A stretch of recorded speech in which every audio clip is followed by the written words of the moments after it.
Hello friends, welcome back to RGM online classes. RGM education YouTube চ্যানেলে তোমাদের সকলকে জানাই আরও একবার স্বাগত। আমাদের রোজ রাত 8টা থেকে আপার প্রাইমারি যে ক্লাসটা আমরা করছি, আজকে সেই ক্লাস নাম্বার 6 এবং আমাদের কিন্তু পেডাগজি পার্টটা এখন চলছে, কারণ পেডাগজি প্রত্যেকটা সাবজেক্টে রয়েছে। সিডিপিতে তো রয়েছে, তারপরে বাংলা, ইংরেজি, এসএসটি আর সায়েন্সের জন্য সায়েন্সের ম্যাথ, সেগুলোতে পেডাগজি পার্ট রয়েছে। তাই পেডাগজির কনসেপ্টটা ক্লিয়ার হওয়া খুব জরুরি। তাই পেডাগজির ক্লাসগুলো কিন্তু আমাদের রোজ 8টা থেকে তোমরা পেয়ে যাচ্ছ। আজকে স্যারের প্রথম প্রশ্নে কী রয়েছে, প্রত্যেকটা প্রশ্নে 4টা করে অপশন তোমরা পাবে। যেটা সঠিক উত্তর বলে মনে হচ্ছে সেটা নিচে লাইভ চ্যাট অপশন চলছে সেখানে, অথবা কমেন্ট সেকশনে জানাতে পারো। বলেছে শিশুর বৃদ্ধি ও বিকাশ। বৃদ্ধি মানে কি?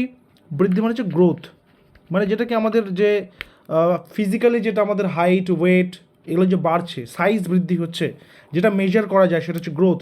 আর বিকাশ কোনটা? বিকাশ হচ্ছে ডেভেলপমেন্ট। ডেভেলপমেন্ট কোনটা? মনে করো যে কোনো কার্যক্ষমতা বৃদ্ধি হওয়া, এবিলিটিস বৃদ্ধি হওয়া, সেটা হচ্ছে ডেভেলপমেন্ট, বিকাশ। তো এই শিশুর বৃদ্ধি ও বিকাশ অনুশীলনের সবথেকে বেশি গুরুত্বপূর্ণ পদ্ধতি কোনটি? তুলনামূলক পদ্ধতি, বিকাশগত পদ্ধতি, পরিসংখ্যানগত পদ্ধতি, মনোবিশ্লেষণগত পদ্ধতি। 4টা অপশনের মধ্যে সঠিক উত্তর কোনটা হবে? তুলনামূলক মানে কি? কোনো কিছুর সঙ্গে তুমি কি করছো, তুমি তুলনা করছো, সেটা। বিকাশগত মানে শুধু তো বিকাশকেই দেখবে, এটা বৃদ্ধিকে দেখবে না।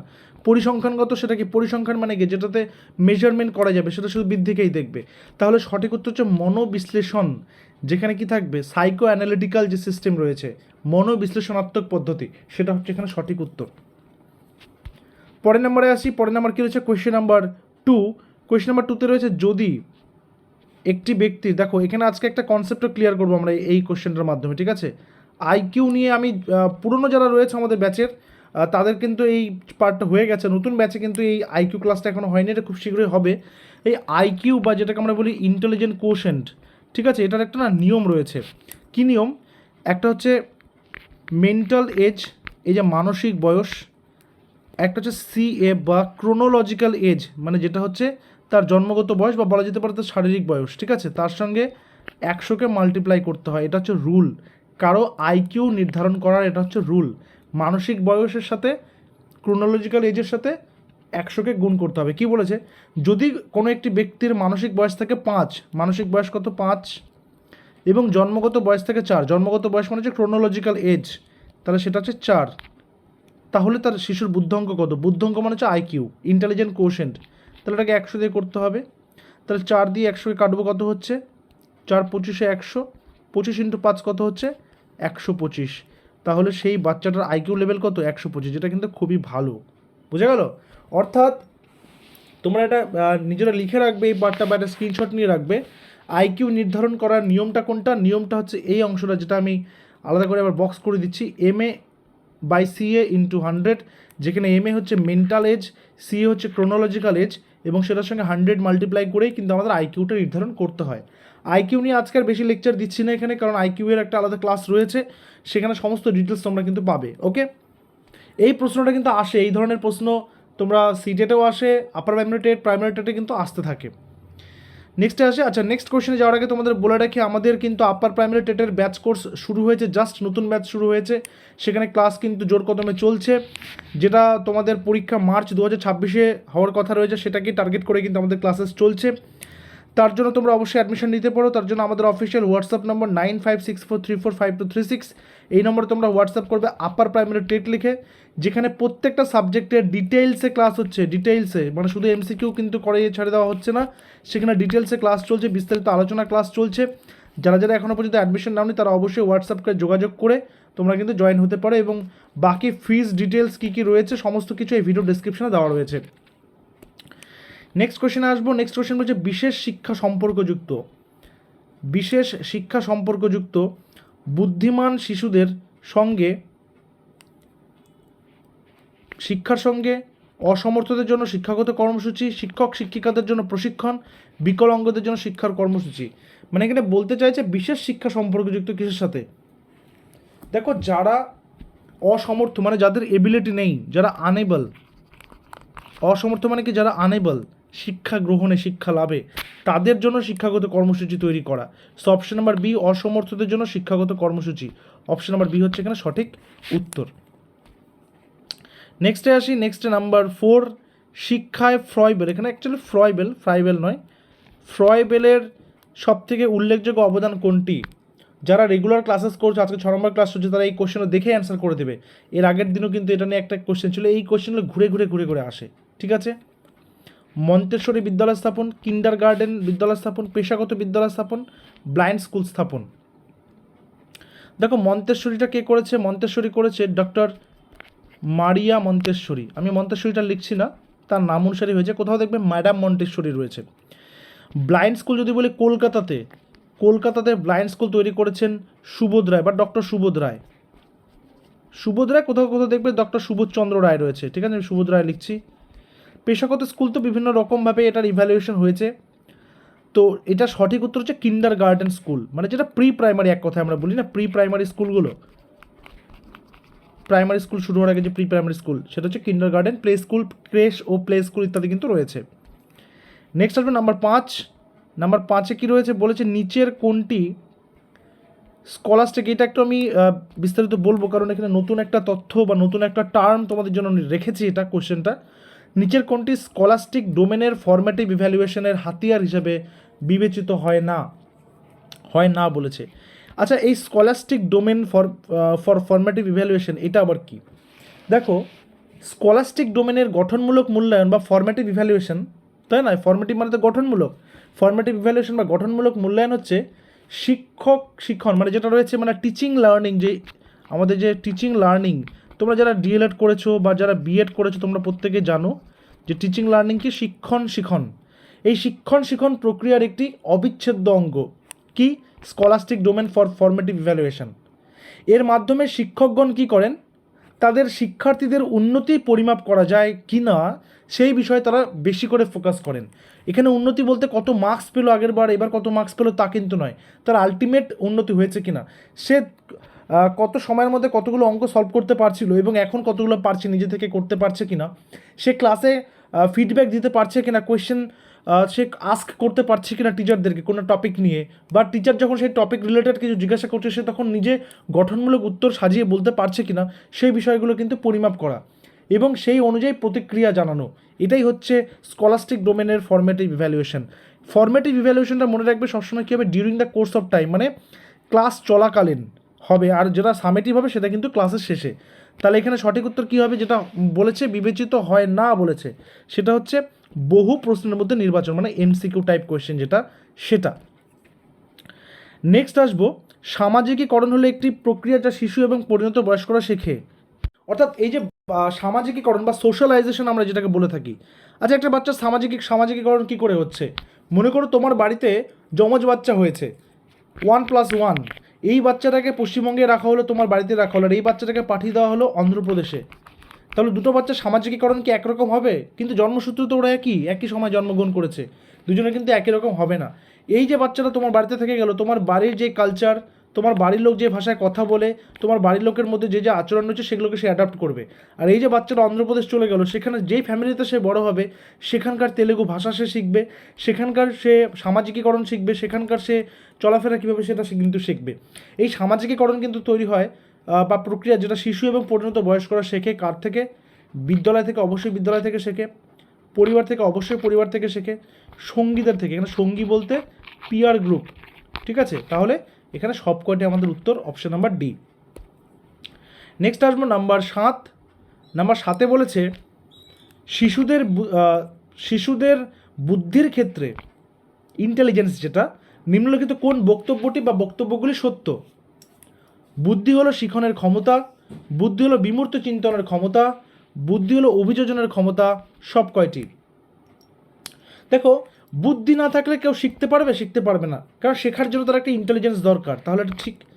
বুদ্ধি হচ্ছে বিমূর্ত চিন্তন। বিমূর্ত চিন্তনটা কি? মনে করো এ এবং বি, এরা দুজন কিন্তু দুটাকে ফিজিক্যাল বডি রয়েছে, এদের দুটো মানুষ, এরা দুজনকে বন্ধু, এরা দুজন ফ্রেন্ড, আমি এফ লিখে রাখলাম। তাহলে একে দেখা যায় চোখে, একে টাচ করা যায়, বিকে দেখা যায় চোখে, বিকেও টাচ করা যায়, বাট এই যে ওরা যে বন্ধু, ওদের যে বন্ধুত্ব রয়েছে, ফ্রেন্ডশিপ, এটাকে না দেখা যায় না টাচ করা যায়, এটাকে এরা দুজন শুধু ফিল করতে পারে যে এ বি এর প্রতি বন্ধুত্ব অনুভব করে, বি এর প্রতি বন্ধুত্ব অনুভব করে। এই যে ফ্রেন্ডশিপ বা যেটা বন্ধুত্ব আমি বললাম, যেটা ফিল করা যাচ্ছে বা টাচ করা যাচ্ছে না, দেখা যাচ্ছে না, এটাকে বলে বিমূর্ত। মানে কি? যেই জিনিসটার কোনো বাহ্যিক রূপ নেই, যেটা মূর্তিমান কিছু নয়, সেটা হচ্ছে বিমূর্ত। আমরা ইংরেজিতে এটাকে বলে থাকি অ্যাবস্ট্রাক্ট। অ্যাবস্ট্রাক্ট ওয়ার্ডটা শুনে প্রত্যেকে আশা করি তোমরা বুঝে গেছো যে বিমূর্ত ব্যাপারটা কী আসলে। তো বুদ্ধি তো বিমূর্ত চিন্তন করতেই পারবে, বুদ্ধি তো চিন্তা করতেই পারে যে এইভাবে কি, এটা কি হলো, ওইটা কি হলো, তাই না? বুদ্ধি হচ্ছে অভিযোজনের ক্ষমতা। অভিযোজন মানে কি, যে নিজেকে নিজের পরিস্থিতি অনুযায়ী নিজেকে মানিয়ে নেওয়া, এটা হচ্ছে একটা অভিযোজন, তাই না? যেখানে আমরা চার্লস ডারউইনের origin of species by means of natural selection বইয়ের কথা আমরা জেনেছি। এটা আগামী দিনে আরও কোশ্চেনগুলো যখন করবো সেগুলো আসবে, তো সেখানে অভিযোজনের কথা বলা হয়েছে। সো এখানে তিনটাই কিন্তু বুদ্ধির জন্য সত্য। তো অপশন নাম্বার ডি হচ্ছে এখানে কারেক্ট অ্যান্সার সব কয়টি। ভাইগটস্কি বলেছেন, ভাইগটস্কি নামটা তোমরা পাবে, বারবার পাবে। কিসের সাথে? সোশ্যালাইজেশনের সাথে, সোশ্যাল ডেভেলপমেন্টের সাথে, জিপিডি বা জোন অফ প্রক্সিমাল ডেভেলপমেন্টের সাথে তোমরা পাবে, স্ক্যাফোল্ডিংয়ের সঙ্গে তোমরা পাবে। এগুলো কি? এগুলো হচ্ছে ধীরে ধীরে ধীরে ধীরে এগুলো প্রত্যেকটা বিষয়কে আমরা নিজেদের কিন্তু আয়ত্তে নিয়ে আসবো। এই ভাইগটস্কি বলেছেন যে শিশুর বিকাশ হলো সামাজিক আন্তঃক্রিয়ার ফলাফল বা গুণফল, নিয়ন্ত্রিত শিক্ষার গুণফল, আত্মীকরণে ও উপযোজনের গুণফল। এই আত্মীকরণ উপযোজনটা আবার জাঁ পিয়াজের সঙ্গে মানে যুক্ত রয়েছে। জাঁ পিয়াজের যে আমরা এটা পড়েছে কগনিটিভ ডেভেলপমেন্ট থিওরি বা যেটা প্রজ্ঞামূলক জ্ঞান তত্ত্ব, সেখানে আত্মীকরণ এবং উপযোজনটা রয়েছে, যেখানে বলেছে অ্যাসিমিলেশন আর অ্যাকোমোডেশন, তাই তো? তোমরা যারা যারা ব্যাচে রয়েছে তোমাদের প্রত্যেকটা ডিটেলসে ক্লাসগুলো করানো হয়ে গেছে, তোমরা প্রত্যেকে আশা করি এই টার্মগুলোর সঙ্গে পরিচিত রয়েছো। পরিবেশের উপর জিনগত উপাদানের প্রভাব, তাহলে সঠিক উত্তর কী হবে? ভাইগটস্কি কী বলেন? ভাইগটস্কি সবসময় সামাজিকীকরণের কথা বলেন, সমাজের অভিজ্ঞতার কথা তিনি বলেন। সামাজিক আন্তঃক্রিয়ার গুণফল, অপশন নাম্বার এ। একটি সমাজের সামগ্রিক জীবনধারার রূপ হল সংহতি, বিকাশ, সংস্কৃতি, মূল্যবোধ। সমাজের সামগ্রিক জীবনধারার রূপ, সঠিক উত্তর কী হবে? সঠিক উত্তর হচ্ছে সংস্কৃতি। দেখো, সংস্কৃতি বলতে কি আমরা যেটাকে এক কথা বলি কালচার, সামাজিক কালচার। আজকে এক একটা গ্রামে, এক একটা শহরে এক এক রকম কালচার রয়েছে, সেখানে কালচারাল কিছু অনুষ্ঠানও হয়, সেখানে সমাজে একরকমভাবে তারা চলে, সেখানে সিনিয়ররা তাদের পথ চলার মাধ্যমে জুনিয়রদেরকে বুঝিয়ে দেয় যে এইভাবে পথ চলতে হয়। প্রত্যেকে সেটা মানবে তা নয়, বাট একটা কিন্তু অ্যাজ এ হোল আমি যদি বলি তো বিষয়টা কিন্তু একরকম একটা নিয়মের মধ্যে দিয়ে চলতে থাকে। এটাই কালচার, এটাই সংস্কৃতি। নেক্সট রয়েছে নাম্বার 10, জ্ঞানার্জনের জন্য শিক্ষার অন্তর্নিহিত অর্থ হলো। জ্ঞানার্জন মানে জ্ঞান লাভ করার জন্য শিক্ষার অন্তর্নিহিত অর্থ কী? অভিযোজনের শিক্ষা, একত্রে বসবাসের শিক্ষা, মানুষ হয়ে ওঠার শিক্ষা, কিভাবে শিখতে হয় তা শেখা। জ্ঞান অর্জনের জন্য, জ্ঞান অর্জন করার জন্য কি তোমাকে জানতে হবে কীভাবে শিখতে হবে? একটা কোট রয়েছে না, একটা খুব ফেমাস কোট রয়েছে, শিখতে হয় মাথা নিচু করে, বাঁচতে হয় মাথা উঁচু করে। অর্থাৎ তুমি যখন কোনো গুরুর থেকে শিক্ষা লাভ করছো, তখন সেখানে তুমি যদি তোমার ইগোটা ধরে রাখো, তাহলে তোমার সেখানে ইগোটা ক্ল্যাশ হতে থাকবে, তুমি শিখতে পারবে না। এবং তুমি যখন সেটা শিখে গেলে, তখন সেই বিষয়ে তোমার একটা জ্ঞান হয়ে গেল, তখন তুমি মাথা উঁচু করে বাঁচবে। আমি এটা বলছি না মাথা নিচু করে শেখার কথা, বাট সেখানে বলেছে গুরুর প্রতি নম্র ভদ্র ব্যবহার, তার প্রতি সমর্পণ নিয়ে শিখতে হয়। তো এখানে একটা কোটের কথা আমি বললাম, সেটা সাইডে রেখে এখানে সঠিক উত্তর হচ্ছে কীভাবে শিখতে হয় সেটা শেখা, সেটা হচ্ছে জ্ঞানার্জনের অন্তর্নিহিত অর্থ। মানে তুমি একটা জিনিস জানতে চাইছো, বুঝতে চাইছো, তাহলে কীভাবে শিখতে হবে সেই টেন্ডেন্সি, সেই টেকনিকটা তোমাকে জানতে হবে। নেক্সটে আসবো নাম্বার 11, এটা খুব ইম্পর্ট্যান্ট একটা কোয়েশ্চেন, তোমরা থাম্বনেলেও দেখেছো এটাই। এই যে ত্রিমেরু, ত্রিমেরু মানে কি? মনে করো আমি একটা ত্রিভুজ আঁকলাম এখানে, তাহলে এখানে একটা মেরুদেশ, এটা একটা মেরুদেশ, এটা একটা মেরুদেশ, তাই না? এটা একটা মেরুদেশ। এবার এটা হচ্ছে কি শিক্ষা, এটা হচ্ছে মাঝখানে রয়েছে লেখা কি শিক্ষা। এই শিক্ষার প্রধান তিনটা এলিমেন্টস, প্রধান তিনটা মেরু, প্রধান তিনটা এলিমেন্ট বললেও ভুল হবে, বাট প্রধান তিনটা উপাদান কি কি হতে পারে? ঠিক আছে, ছাত্র, শিক্ষক, পাঠ্যক্রম। এখানে ছাত্র বলতে স্টুডেন্ট, শিক্ষক বলতে টিচার্স, পাঠ্যক্রম বলতে সিলেবাস। ছাত্র, শিক্ষক, পরিবেশ, পরিবেশ মানে এনভায়রনমেন্ট। ছাত্র, সমাজ, বিদ্যালয়। ছাত্র, বিদ্যালয়, পাঠ্যক্রম। আমরা টিচিং লার্নিং শিখেছি, টিচিংকে দেবে, টিচিং দেবে শিক্ষক মহাশয়, লার্নিং কে করবে? ছাত্র। এবার টিচার যে লার্নিং করাচ্ছে, টিচার টিচিং করাচ্ছে কি থেকে? পাঠ্যক্রম থেকে। তাহলে ছাত্র, শিক্ষক এবং পাঠ্যক্রম, এটাই হবে আমাদের লজিক্যাল এবং সঠিক উত্তর, অপশন নাম্বার এ। ঠিক আছে, এরপরে আসবো নাম্বার 12-এ। রুশো ছিলেন একজন বিশিষ্ট প্রবর্তক। রুশো ছিলেন একজন বিশিষ্ট প্রবর্তক। কিসের বিশিষ্ট প্রবর্তক ছিলেন তিনি? রুশো শিক্ষক কেন্দ্রিক শিক্ষার, শিশু কেন্দ্রিক শিক্ষার, বিদ্যালয় কেন্দ্রিক শিক্ষার, পাঠ্যক্রম কেন্দ্রিক শিক্ষার? এটা তো যারা যারা তোমরা ক্লাস করছো তোমরা জানো, এই কোয়েশ্চেনটা বিভিন্ন পরীক্ষায় বারংবার এসছে, হরিয়ানা টেটেও এসছে, রাজস্থান টেটেও এসছে। তো এই কোয়েশ্চেনটা খুব ইম্পর্টেন্ট রয়েছে, এই ঘুরে ঘুরে ঘুরে ঘুরে কোয়েশ্চেনগুলো আসছে।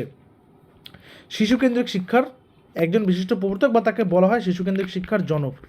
মনে রাখবে, যত প্র্যাকটিস করবে পেডাগজি তত বেশি একদম জলভাত হয়ে যাবে বিষয়গুলো। এরপর নিম্নলিখিতগুলির মধ্যে শিশুর জৈবিক চাহিদার সঙ্গে সম্পর্কযুক্ত নয়, এই যে নট বলে দিল, নট অ্যাসোসিয়েটেড উইথ, সম্পর্কযুক্ত নয় কোনটি? ভাষা ও সাহিত্য সম্পর্কযুক্ত নয়, জীবন বিজ্ঞান সম্পর্কযুক্ত নয়, কর্মশিক্ষা সম্পর্কযুক্ত নয়, স্বাস্থ্য শিক্ষা সম্পর্কযুক্ত নয়। জৈবিক চাহিদা বলেছে, জৈবিক, ঠিক আছে? জৈবিক চাহিদার মধ্যে জীবন বিজ্ঞান থাকবেই, কর্মশিক্ষা থাকবেই, স্বাস্থ্য শিক্ষাও থাকবেই, বাট ভাষা এবং সাহিত্য এটা কিন্তু জৈবিক চাহিদার মধ্যে পড়ে না। সো অপশন নাম্বার এ হচ্ছে আমাদের এখানে কারেক্ট অ্যান্সার। নেক্সট আসবো, শিশু যা কিছু শেখে তাই হলো পাঠ্যক্রম। এই উক্তিটা কে দিয়েছেন? এই বিখ্যাত উক্তি, শিশু যা কিছু শিখছে সেটা কি? সেটাই হচ্ছে পাঠ্যক্রম। এটা কে বলেছেন? পাঠ্যক্রম মানে কি আমরা যেটাকে বলে থাকি সিলেবাসও বলতে পারি, আবার কোথাও কোথাও কন্টেন্টস, এই কথাটাও কিন্তু ইউজ হয়, কন্টেন্টস। ক্যানিংহাম, ফ্রয়েবেল, হরনি নাকি রুশো? সঠিক উত্তর কী হবে? সঠিক উত্তর হবে অপশন নাম্বার সি, হরনি।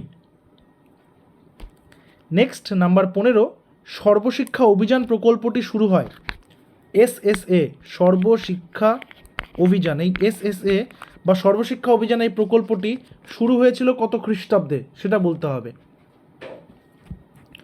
1998, 2000, 2002 নাকি 2004? সঠিক উত্তর অপশন নাম্বার সি, 2002। আজকের সেটা 15টা কোশ্চেনই ছিল, হোমওয়ার্ক দেবো তোমাদের এখনই। তার আগে বলে রাখি তোমাদের যে 15টার মধ্যে কে কতগুলো সঠিক উত্তর দিয়েছো আউট অফ 15 সেটা কমেন্ট সেকশন জানিও। ক্লাসেসগুলো কেমন লাগছে সেটাও কিন্তু জানাবে, ঠিক আছে? অবশ্যই জানাবে। আজকে তোমাদের যেটা হোমওয়ার্ক সেটা একটু খাতায় তোমরা লিখে নেবে, নিয়ে অ্যান্সারটা করবে। একটা বাচ্চার মেন্টাল এজ 10 আর ক্রোনোলজিক্যাল এজ তার রয়েছে 5, তাহলে সেই বাচ্চাটার আইকিউ কত হবে? মেন্টাল এজ মানসিক বয়স 10, ক্রোনোলজিক্যাল এজ বা তার জন্মগত বয়স 5, তাহলে তার আইকিউ কত হবে? যেটা আমি সূত্রটা সেখানে দিয়েছিলাম, সূত্রটা তোমরা অ্যাপ্লাই করবে, অ্যাপ্লাই করে নিচে কিন্তু অ্যান্সারটা জানাবে প্রত্যেকে, ঠিক আছে? দেখা হচ্ছে পরবর্তী ক্লাসে। Till then stay connected with RGM education YouTube channel. এবং যারা যারা এখনও পর্যন্ত অ্যাডমিশন নাওনি আপার প্রাইমারি ব্যাচে, অবশ্যই অ্যাডমিশন নিতে পারো। এই ভিডিও ডিসক্রিপশনে সমস্ত রকমের অ্যাডমিশন ডিটেলস কিন্তু দেওয়া রয়েছে। দেখা হচ্ছে পরবর্তী ক্লাসে। Till then stay connected with us. Thank you very much.